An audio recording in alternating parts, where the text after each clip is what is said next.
നമസ്കാരം, പ്രവാസി മലയാളിയിലേക്ക് സ്വാഗതം. പ്രവാസികളെ സംബന്ധിച്ച് വളരെ ആശങ്കാജനകമായ ഒരു റിപ്പോർട്ടാണ് ഇന്ത്യയിൽ നിന്ന് പുറത്തു വരുന്നത്. ഇന്ത്യയിൽ വീണ്ടും ലോക്ക്ഡൗൺ നീട്ടിയിരിക്കുന്നു. വിമാന സർവീസുകൾക്ക് വീണ്ടും വിലക്ക് വന്നിരിക്കുന്നു. 2 ആഴ്ച കഴിഞ്ഞാലേ വിമാന സർവീസുകളുടെ കാര്യത്തിൽ തീരുമാനമുണ്ടാക്കാനാകൂ എന്നുള്ള കാര്യമാണ് ഇപ്പോൾ കേന്ദ്ര ആഭ്യന്തര മന്ത്രാലയം പുറത്തുവിട്ട ആ വാർത്താക്കുറിപ്പിൽ നിന്ന് നമുക്ക് വ്യക്തമാകുന്നത്.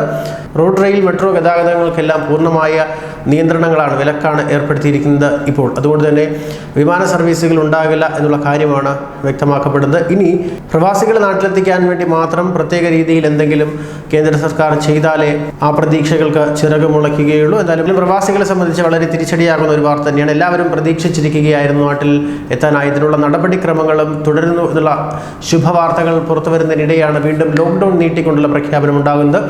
നേരത്തെ ഇത് സംബന്ധിച്ച കേന്ദ്ര വിദേശകാര്യ സഹമന്ത്രി വി മുരളീധരനോട് അഭിപ്രായം ആരാഞ്ഞപ്പോൾ ലോക്ക്ഡൗൺ ആണ്, അതുകൊണ്ട് തന്നെ ആരെയും നാട്ടിലെത്തിക്കാൻ ആകില്ല, അക്കാര്യത്തിൽ ഇപ്പോൾ ഒന്നും പറയാനാകില്ല എന്നുള്ള കാര്യമാണ് അദ്ദേഹം വ്യക്തമാക്കിയത്. അവരെ നാട്ടിലെത്തിച്ചാൽ ലോക്ക്ഡൗൺ ലംഘനമാകും എന്നുള്ള കാര്യം ചൂണ്ടിക്കാട്ടിയിരുന്നു. അതുകൊണ്ട് തന്നെ ഇനി ലോക്ക്ഡൗൺ കഴിയാതെ പ്രവാസികളെ തിരിച്ചെത്തിക്കുന്ന കാര്യം വളരെ ആശങ്കാജനകമായ കാര്യമാണ്. അതുതന്നെയാണ് ഇപ്പോൾ വ്യക്തമാക്കപ്പെടുന്നത്. മെയ് 3-ന് ഇപ്പോഴത്തെ നിലവിലെ ലോക്ക്ഡൗൺ അവസാനിക്കാനിരിക്കുന്ന സാഹചര്യത്തിലാണ് വീണ്ടും 2 ആഴ്ച കൂടി കൂട്ടിക്കൊണ്ട് മെയ് 17-ന് ലോക്ക്ഡൗൺ അവസാനിക്കുന്ന വിധത്തിലേക്ക് കാര്യങ്ങൾ പോകുന്നത്. കേന്ദ്രം വീണ്ടും കടുപ്പിക്കുകയാണ് എന്ന് തന്നെയാണ് നമുക്ക് ഈ നിലപാടുകളിലൂടെ വ്യക്തമാക്കാൻ കഴിയുന്നത്. അതുപോലെ തന്നെ കൂടുതൽ ഇളവുകൾ പ്രതീക്ഷിക്കാം എന്നുള്ള ഒരു കാര്യം കൂടി ഇതിനോടകം തന്നെ പങ്കുവയ്ക്കപ്പെടുന്നുണ്ട്. ഗ്രീൻ സോണിലും ഓറഞ്ച് സോണിലും ഇളവുകൾ പ്രതീക്ഷിക്കാം, പക്ഷേ റെഡ് സോണിൽ വലിയ നിയന്ത്രണങ്ങൾ ഉണ്ടാകും, കടുത്ത നിയന്ത്രണങ്ങൾ തന്നെ ഉണ്ടാകും എന്നുള്ള കാര്യം തന്നെയാണ് വ്യക്തമാക്കപ്പെടുന്നത്. നേരത്തെ നിയന്ത്രണങ്ങൾ ഏർപ്പെടുത്തിയിരുന്ന മേഖലകളിലെല്ലാം വീണ്ടും നിയന്ത്രണങ്ങൾ തുടരും എന്നാണ് ഈ റിപ്പോർട്ടിൽ നിന്ന് ഇപ്പോൾ വ്യക്തമാകുന്നത്. കൂടുതൽ ഇളവുകൾ ഗ്രീൻ സോണിലും അതുപോലെ തന്നെ ഓറഞ്ച് സോണിലും ലഭിക്കുമെങ്കിലും റെഡ് സോണിൽ കടുത്ത നിയന്ത്രണം, നേരത്തെ ഉണ്ടായിരുന്ന നിയന്ത്രണങ്ങളെല്ലാം ഉണ്ടാകും. അതുപോലെ തന്നെ പൊതുവിലുള്ള നിയന്ത്രണങ്ങൾ മുഴുവനായും ഉണ്ടാകും. സ്കൂൾ, അതുപോലെ തന്നെ ട്രെയിൻ സർവീസ്, മെട്രോ സർവീസ്, വിമാന സർവീസ്, റോഡ് മാർഗമുള്ള സർവീസുകൾ, ഇതിലൊക്കെയെല്ലാം നിയന്ത്രണം ഉണ്ടാകും. സ്കൂളുകളുടെ കാര്യത്തിലായാലും കോളേജുകളുടെ കാര്യത്തിലായാലും ആളുകൾ പൊതുവെ ഒത്തുകൂടുന്ന സ്ഥലങ്ങൾ, അതായത് ആരാധനാ കേന്ദ്രങ്ങളിലൊക്കെ എല്ലാം ഇളവ് കാണില്ല എന്നുള്ള കാര്യം തന്നെയാണ് ഇപ്പോൾ വ്യക്തമാക്കപ്പെടുന്നത്. എന്തായാലും നിലവിലെ സ്ഥിതിഗതികളെല്ലാം വിലയിരുത്തിയ ശേഷമാണ് ലോക്ക്ഡൗൺ നീട്ടിയത്. അങ്ങനെ ഒരു പ്രഖ്യാപനം ചെയ്തത് വളരെ കൃത്യമായി പഠിച്ച ശേഷമാണ് എന്ന കാര്യമാണ് ആഭ്യന്തര മന്ത്രാലയം ഇപ്പോൾ പുറത്തുവിടുന്ന കാര്യം. നാളെയാണ് രാജ്നാഥ് സിംഗ് സമിതിയുടെ യോഗം നടക്കാനിരിക്കുന്നത്. അതിനുശേഷം നിർണായകമായ തീരുമാനം ഉണ്ടാവുക എന്നാണ് എല്ലാവരും പ്രതീക്ഷിച്ചിരുന്നത്. പക്ഷേ അങ്ങനെയല്ല കാര്യങ്ങൾ. അതിനു മുൻപ് തന്നെ വ്യക്തമാക്കപ്പെടുന്ന ഒരു സാഹചര്യമാണ് ഉണ്ടായിരിക്കുന്നത്. ഇന്ന് തന്നെ പ്രഖ്യാപനം ഉണ്ടായിരിക്കുന്നു.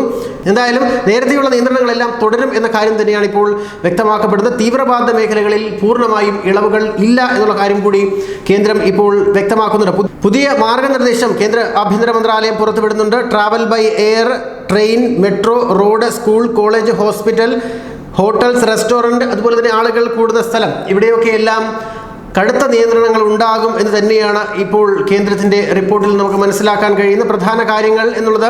ഗ്രീൻ സോണിൽ ഇളവ്, ഓറഞ്ച് സോണുകളിൽ ഇളവ് എന്നുള്ള കാര്യം തന്നെയാണ് ഏറ്റവും പ്രധാനമായി ഇപ്പോൾ എടുത്തു കാട്ടപ്പെടുന്നത്. ഈ ഒരു ലോക്ക്ഡൗൺ വളരെ വിജയമായിരുന്നു എന്നുള്ള കാര്യമാണ് കേന്ദ്രം ഇപ്പോൾ വ്യക്തമാക്കുന്നത്. അതിൻ്റെ അടിസ്ഥാനത്തിലാണ് നാം മുന്നോട്ട് പോകുന്നത്. കേസുകളൊക്കെ നോക്കുകയാണെങ്കിൽ അതിൽ കുറവുണ്ട്. അതുകൊണ്ട് തന്നെ വീണ്ടും ഫലവത്തായ രീതിയിൽ ഇതിനെ നേരിടുന്നതിൻ്റെ ഭാഗമായി 2 ആഴ്ച കൂടി നീട്ടുകയാണ് എന്നുള്ള കാര്യമാണ് കേന്ദ്രം ഇപ്പോൾ വ്യക്തമാക്കുന്നത്. 17 വരെ ലോക്ക്ഡൗൺ നീളും എന്നുള്ള കാര്യം കേന്ദ്രം എന്തായാലും ഉറപ്പിച്ച് പറയുകയാണ്. പൊതുഗതാഗതത്തിനുള്ള വിലക്ക് പൂർണ്ണമായും തുടരും. ഹോട്ടലുകളും റെസ്റ്റോറൻറ്റുകളും നിലവിലുള്ള വിലക്കുകൾ തുടരും എന്നുള്ള കാര്യം തന്നെയാണ് വ്യക്തമാക്കപ്പെടുന്നത്. അതുപോലെ തന്നെ ഈ ഒരു മഹാമാരിക്കിടയിൽ ഒരു സന്തോഷകരമായ ഒരു പഠനം കൂടി പുറത്തു വന്നിരുന്നു. മെയ് 21 കൊറോണ വൈറസിന്റെ വ്യാപനം തടഞ്ഞു നിർത്താൻ ഇന്ത്യക്ക് കഴിയും എന്നുള്ളതാണ്. അതിനെല്ലാം ഉതകുന്നത് ഈ ലോക്ക്ഡൗൺ നീട്ടുന്ന പ്രക്രിയയാണ്. അതുകൊണ്ട് തന്നെയാണ് ഇത്തരത്തിലുള്ള പഠനങ്ങൾ വീക്ഷിച്ചുകൊണ്ട് തന്നെയാണ് ഇന്ത്യ മുന്നോട്ട് പോകുന്നത്. അതിൻ്റെ അടിസ്ഥാനത്തിൽ തന്നെയാണ് ഈ ലോക്ക്ഡൗൺ വീണ്ടും നീട്ടിക്കൊണ്ടുള്ള പ്രഖ്യാപനം ഉണ്ടാകുന്നത്. എന്തായാലും മെയ് 21 കാര്യങ്ങൾ നിയന്ത്രണ വിധേയമാകും എന്ന് മുംബൈ സ്കൂൾ ഓഫ് എക്കണോമിക്സ് ആണ് പഠന റിപ്പോർട്ട് പുറത്തുവിടുന്നത്. സാമ്പത്തിക വിദഗ്ധരായ നീരജ് ഹദേക്കർ അതുപോലെ തന്നെ പല്ലവി ബലേക്കറും പഠനം നടത്തിയതിൻ്റെ അടിസ്ഥാനത്തിലാണ് ഈ റിപ്പോർട്ട് പുറത്തുവിടുന്നത്.